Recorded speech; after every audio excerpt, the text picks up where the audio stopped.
Everybody, Jimmy Faluca reporting here with Frank. Frank, how's it going, buddy? Yes, we're here again. Yes, we are. We're one night removed from Night of Champions, and Frank wanted to start the show tonight because apparently Frank has something he wants to say, so I'm going to give Frank the floor. Frank, go ahead, man. It's all yours. Well, I thought last night was actually a pretty good show. It was actually shaping up to be one of the better pay-per-views of the year. Up until the last two matches. But first, I think I wanna give props to the New Day. They have grown on me. I really like their act. It's a little over the top, but I like them as heels. They're great heels, and I think they're going to do really well with the Dudley Boys. How did you feel about the Dudley Boys last night? Did they look a little off to you, or maybe a little slow? To me, it wasn't that. I think it was them giving the New Day, the rub of beating them up and all that. Yeah. I much like you, I love the New Day. I think they're hysterical. I think they are in the role they need to be in.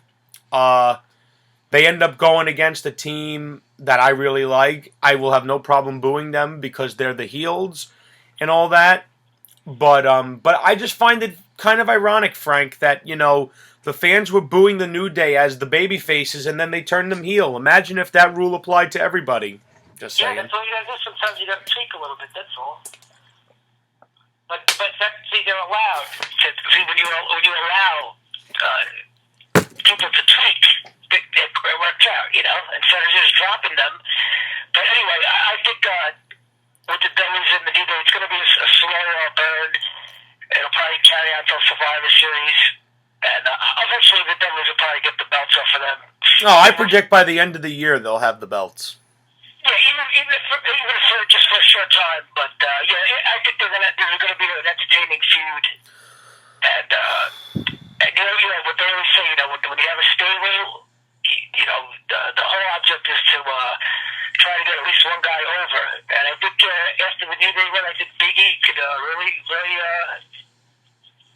be formidable if they use him right.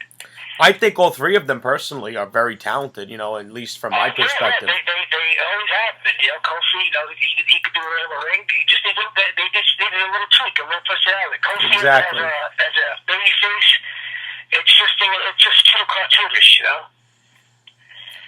No, I agree with you. I really enjoyed the show up until the ending. Of course, I think they booked the last two matches wrong. I think Rollins and Cena should have been earlier in the show, and save Sting and Rollins for the main event. I think the crowd was very burnt out after this Rollins and Cena match, and of course the Rollins and Sting match wound up to be crap. The crowd was out of it. Sting got hurt. And then the run-in with Kane, we see the Demon Kane again. Who the fuck wants to see that? And, we had Sheamus teasing his cash-in. But overall, I thought the show was very good up until the ending. But I would give it a B. A B plus. But these days, that's a high grade. That's a high grade these days. Well, here's what I have to say about the pay-per-view, and I'll go one match after the other. I'm happy Kevin Owens is the Intercontinental Champion. It doesn't change the fact that he should not have lost the feud to Cena. Because now that's the thing. Oh, you see, he went from losing to Cena to being Intercontinental Champion, so Cena elevated him. That's the logic being used. No, Kevin Owens was elevated when he came into NXT. He was already established. He just had to go out and just show that what he was. That's all.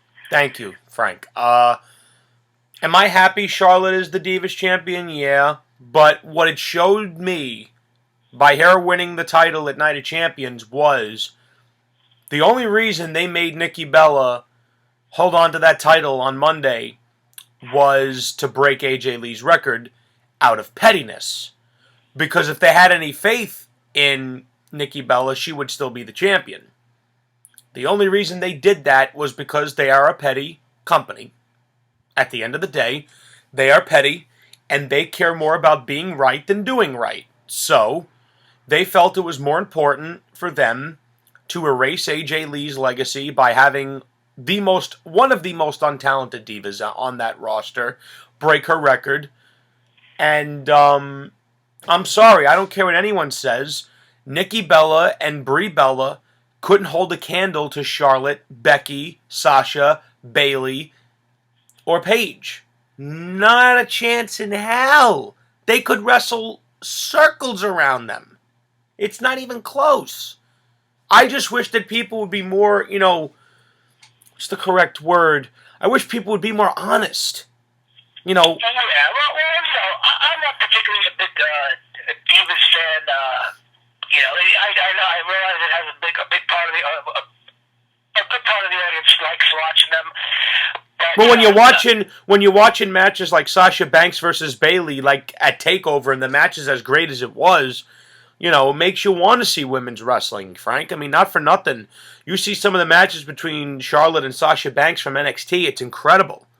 Oh, yeah, I'm aware of that, but, I'll defend the Bellas, they tell me they're well good as the heroes, but, I mean, in the ring, they just trip over each other, they could set up an episode of Botchamania by themselves. But that match with Charlotte, I thought it was a little bit anticlimactic. I didn't like, the Ric Flair is like, he just, I don't know, it just didn't work out. He's in there trying to cry, and just, I don't know. He should have just stepped back a little bit.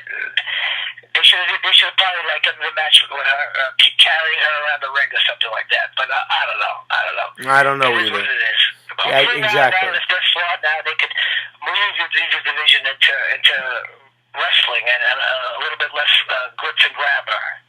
No, as long as Kevin Dunn's around, that's not going to happen. Of course. Who's waiting in the wings? What's her name? Eva Marie? I don't understand how people can defend people like Eva Marie and Nikki Bella when you have people like Sasha Banks, who's a fucking amazing women's wrestler. When you have women like fucking Becky Lynch, who could suplex the shit out of any woman on that roster 1,000 times. When you have women like Bayley, who has the passion to be in the wrestling business and just fucking deliver. I don't understand. I don't get it. I don't understand how anyone could praise women like that when they have women like the chicks we're getting out of NXT. Moving on, the Dudleys. Like I said, I think the Dudleys are the second greatest tag team of all time, just one step behind the Road Warriors. I love New Day. I think that they're excellent as the heels, as they should be. Jesus Christ. The opening match with what was it? Neville and the Lucha Dragon. Neville and the Lucha Dragons versus the Cosmic Wasteland, which is Stardust and the Ascension. Which that was the pre-show, and the bad guys went over, but on Raw the good guys went over. In other words, nobody gets. In other words, nobody gets over, and it's 50-50 booking. He's not going to be what everybody thought he was going to be. He's basically just a high flyer and just a showman. He's very limited. He can't talk. He's got a funny look. Adrian Neville, pound for pound, is one of the toughest and strongest, most athletic guys. I'm saying in WWE. Well, that's what most people don't understand. You have to look at the difference to when Triple H is booking and when Vince and Kevin Dunn are doing the job. Triple H took Adrian Neville. Yes. Triple H took Adrian Neville. Let me finish, Frank. Triple H took Adrian Neville and put him in a program with Sami Zayn. Two guys that apparently have no charisma. And the crowd was into every segment they were involved in, speaking and wrestling. There is a reason for that. Because when they go out there on NXT, they are given the artistic freedom to be themselves and to talk from the heart. On WWE, everything is overly scripted and totally, micromanaged. So they don't have that kind of freedom. It's like, okay, people want to compare talkers from today to The Rock. That's ridiculous. Why would you compare anyone on today's wrestling from The Rock? The Rock had all the freedom in the world to say whatever the fuck he wanted. We could be sitting on the next Rock right now in terms of promos, but you'll never get to see them at their best because everything is micromanaged. We could possibly be sitting on the next Stone Cold, but you'll never get that because everything is micromanaged. Stone Cold basically was just himself with the volume turned way up. Today, everyone's got to take orders, and there's a difference. It's no secret how I felt about the U.S. title match.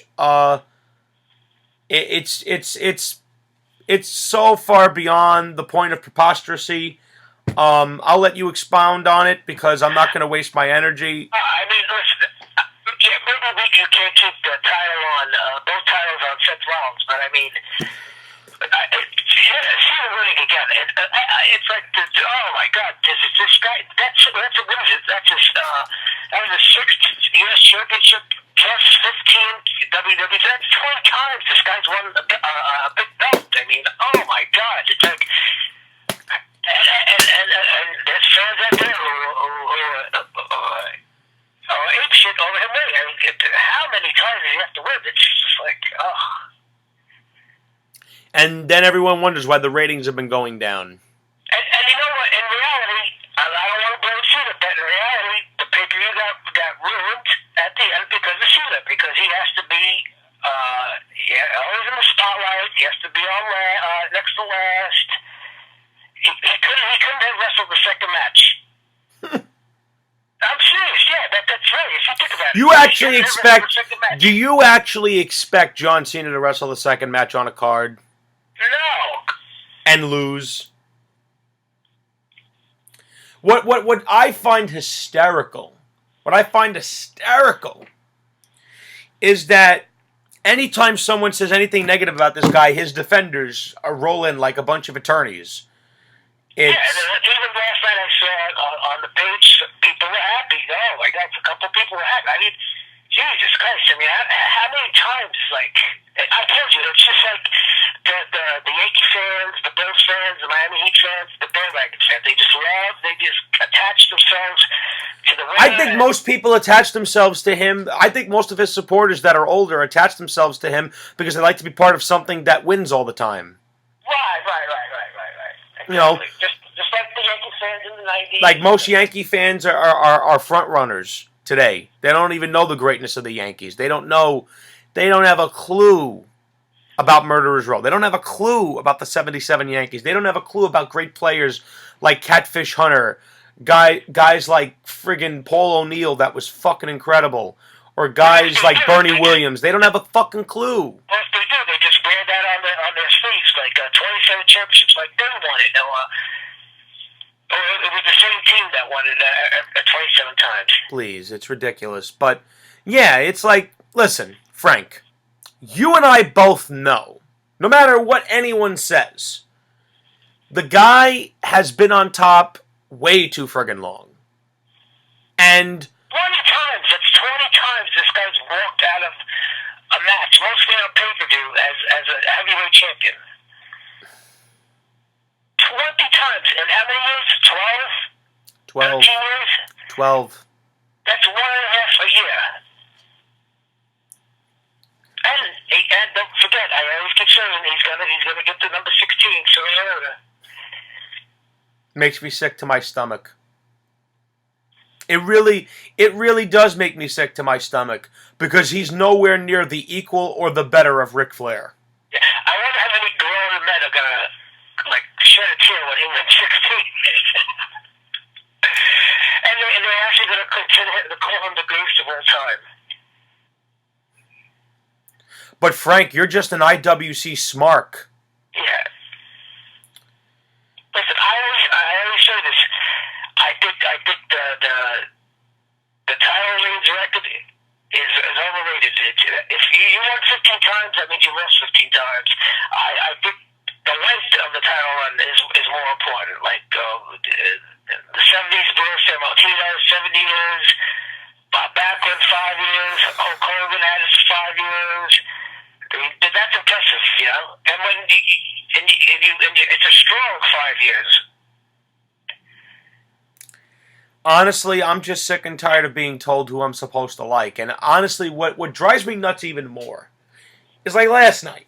He comes out, the fans are booing the shit out of him, Yeah, let's vote. and they're Where was that last singing night? that he sucks. And what does he do? He In grins. Texas, right? His hometown or whatever, or not his hometown, but that was like supposed to be. No, but Texas is supposed to be one of the Cena supporter states, and they were booing his ass. You know what? I guess that all those fans changed. They got brainwashed from the internet, and they're smart. Oh yeah, anybody that boos John Cena They is got brainwashed. anyone that boos John Cena is basically like me, an internet smark who knows nothing about wrestling, who thinks he knows everything, who has absolutely no clue or concept of what a wrestler should be, what they should want to do, and basically, in other words, should just shut up and just go along with it. It's hysterical that the That garbage when they say, "Oh, he's actually a pretty good wrestler." Did anybody see last night Seth Rollins carrying the match? Even though maybe he might not call the moves, the guy is apparently because you call the match, that means you're carrying it. He was mimicking Cena's moves when he does the rollover pickup slam. When he rolls over and he picks the guy up. Seth Rollins, let me tell you, is the closest thing to Rob Van Dam that I've ever seen. The guy can do it all. Strength, athletic-wise, the guy is on par almost to Rob Van Dam. No, I agree with you. I think Seth Rollins is fucking awesome. When he picked up Cena off the ground, it's a power bomb, and the guy could. What I found hysterical is that he couldn't beat Cena in his first match, but in his second match he could beat Sting clean. What does that say? What does that say about Sting? Well, story-wise, last night they got a pass because Sting got hurt. But I mean, he was scheduled to go over with or without the injury to Sting. I don't know. Yeah, no, Sting wasn't booked to go over. Sting was going to lose. He was going to lose. He saw the finish. That was the third finish. It just they did it abruptly. No, but that's what I'm saying. What does that say about Sting that Rollins lost clean to Cena again? And on a shitty move. I have to add something else, Frank, and then we'll wrap up this segment and move on to the next one. What pisses me off is these people who actually believe that talent is elevated just by being in the ring with John Cena. Like what good it did Bray Wyatt, right? Like what good it did to anybody in the Nexus. Like what good it did Dolph Ziggler. Like what good it did what good it did to Ryback. I mean, people don't realize that most of Cena's opponents have to hold back. They hold back. Otherwise, he'll look like a jerk. The guy. No, really, come on. He does. I mean, he does. And what drives me nuts? What drives me nuts, Frank, is that because last night he botched which usually does good. What you talk about the Bellas. You talk about the Bellas having their own Botchamania video. This motherfucker could have 10 videos based on the last 10 years of him being on top with all the botches he's done. And the funny thing is, Frank, because we aren't in the wrestling business. I know, he botches. You see him botch a lot because he wrestles a lot. And people focus on him a lot, so you tend to see these things. In other wrestlers, you don't really pay attention to them, so you don't really notice. Frank, and because we aren't in the wrestling business, we're not allowed to say what we're saying. Well, okay, let me go down the baseball route. I'm a diehard Mets fan, right? Everyone knows that. My father raised me to be a Mets fan.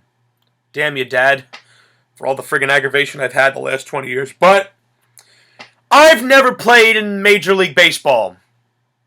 And I dare anyone to turn around and tell me that the Mets shouldn't fucking trade Matt Harvey. Trade him. If that's the kind of bullshit that he's going to fucking lay down, him and his fucking agent, whatever, fuck him. He wants to go play for the Yankees? Let him go play for the fucking Yankees. Let's trade him, get 2 new bats, and keep Cespedes. That's what I fucking say. Guess what? I've never played baseball. I can have that fucking mindset. Fuck. It's your opinion. It's your opinion. Exactly, but the point is, okay, let me see. What's another good? My friend Richard and my friend Joe Valenti, that you know, got me into Five Finger Death Punch. And I listened to their latest album. I think it sucked compared to War is the Answer, which was my favorite Five Finger Death Punch album. Am I going to get reamed for thinking that the latest Five Finger Death Punch album sucked? Am I going to get reamed for thinking that the Mets should trade Matt Harvey because I think that he wants to play with the Yankees more and wants to use the Mets as a means to springboard? Fuck him. I care more about that dude who was crying because he thought he was going to be traded away from the Mets because he wanted to be on the fucking team. Right. You know, I don't have to have ever played in the National Football League to know that Tom Coughlin's time is up. You know, the Giants are not having a good start to their season. They are not.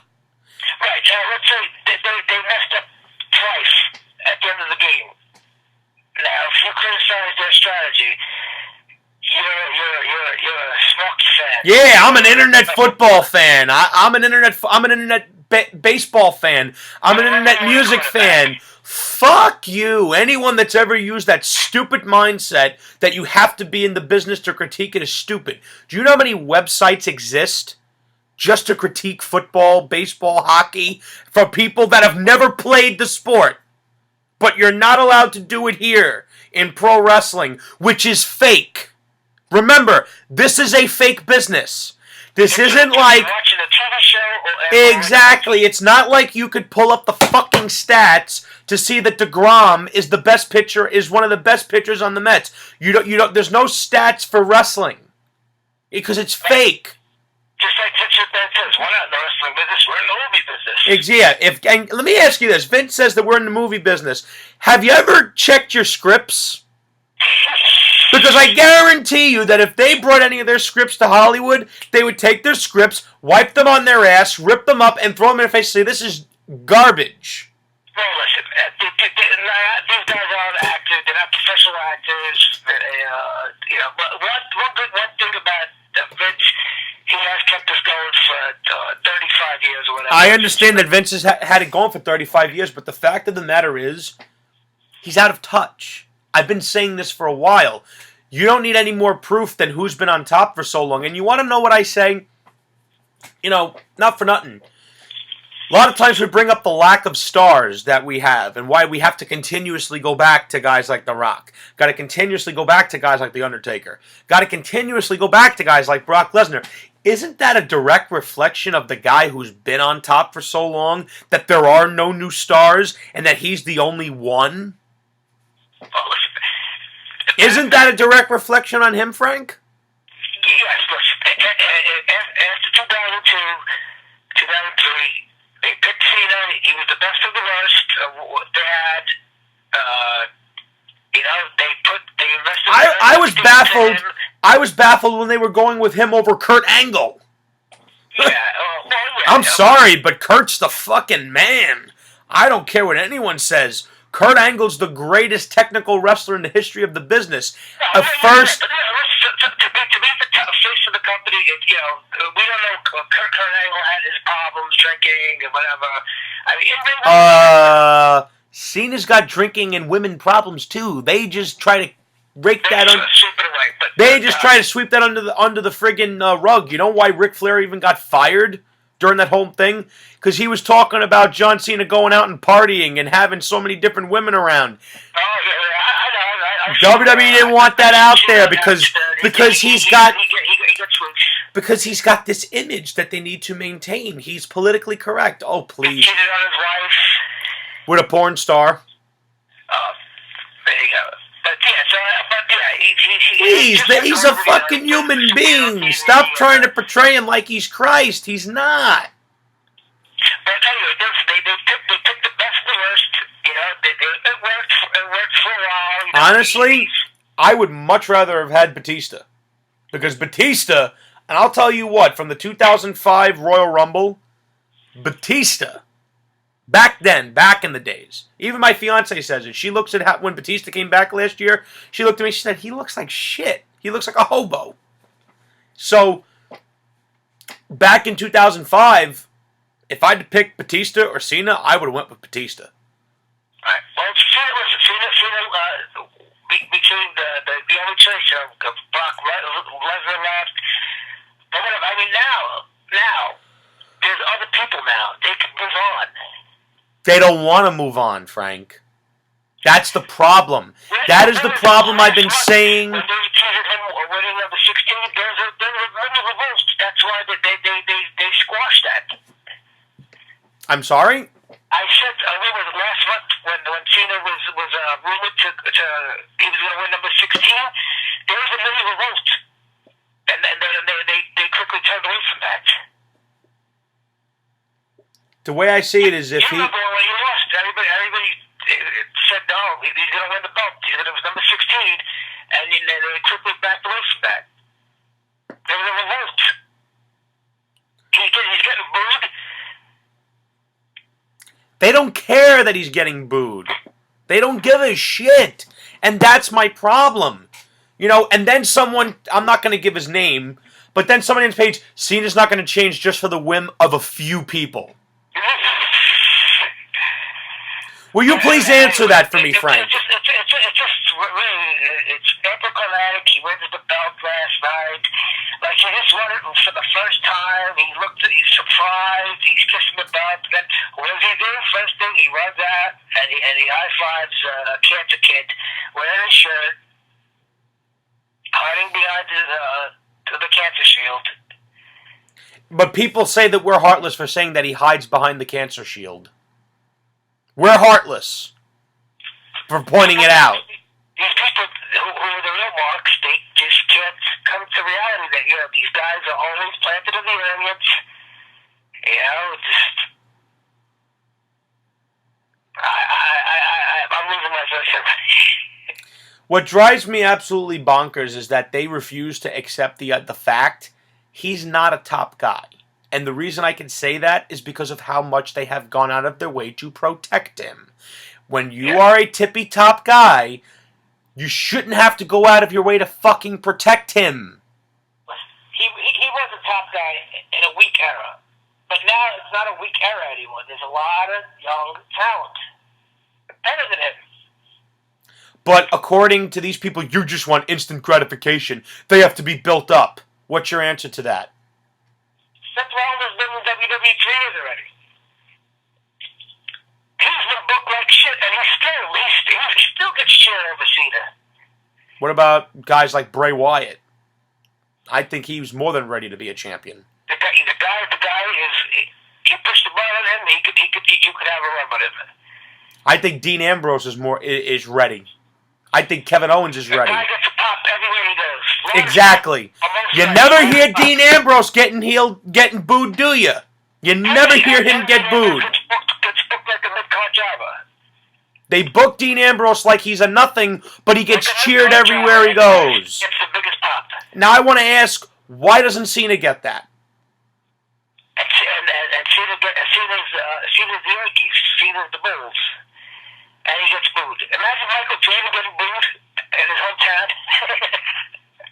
No, but John Cena goes to his hometown, they boo him out of the fucking building. Can you imagine Jordan getting booed every night at the Yankee Stadium? That's the conclusion I've come to, Frank. They just don't want to move on. I think if they could revitalize Cena from when he first started, they would. They would keep it going and going and going. Listen, I told you, now that they invested so much money and time, they're going to go to the end and milk him for everything he's worth until those boos turn to no reaction. Then they'll push the button. If a guy's getting booed, that should be more than enough justification to change something. It's a reaction. He still sells his merchandise. Actually, his merchandise sales have gone down since Elimination Chamber when he lost to Kevin Owens. They have gone down. Ratings have gone down. You know, has it ever come to anyone's mind that maybe the fans are just fucking tired of the same old shit? Yeah, it's the threat. You know, it's funny. I was at SummerSlam, Frank. The fucking fans were chanting, "Thank you, Stewart." Did the fans ever chant, "Thank you, Vince," whenever he'd fuck over Stone Cold? Did they ever chant, "Thank you, Triple H," whenever he would, destroy Mick Foley or The Rock? Did the fans chant, "Thank you, Paul Bear," when he led Kane to burn The Undertaker in the casket? I mean, for fuck's sake, it's simple friggin' rules of wrestling. If the fans hate you, you're supposed to be the villain. Dumb fucks. Change the hostile crowd, but the message is still the same. Never give up. Please, it's just... Let's go. And what drives me nuts even more is that some of these fucking people are overrating these fucking Cena matches like they're the best matches they've ever seen. Go watch Savage and Steamboat, motherfucker. That's a great fucking match. Not these friggin' matches that are just one spot to get to another spot, to get to another spot, not even hiding that you're trying to call the fucking spots out, kicking out of each other's finishing moves, diminishing the moves them fucking selves. That's not a great match. And I'm sorry, one more thing. When he does the five knuckle shuffle, I literally gag. I mean, who? Oh God. And the fact that people actually have to sell that makes me sick, and that's where I'm ending this set. That's the stupidest move, and isn't this guy embarrassed of doing it? No, the funny thing is, Frank, he thinks everything he's doing is great.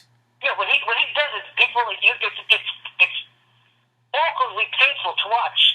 Please, $1 Million Man used to drop a friggin' side punch to the head, and that looked more believable than what this fucking asshat's done for the last 12 years. Well, that's going to do it for this segment, Frank, and I'll be back with part 2. We'll be right back, guys.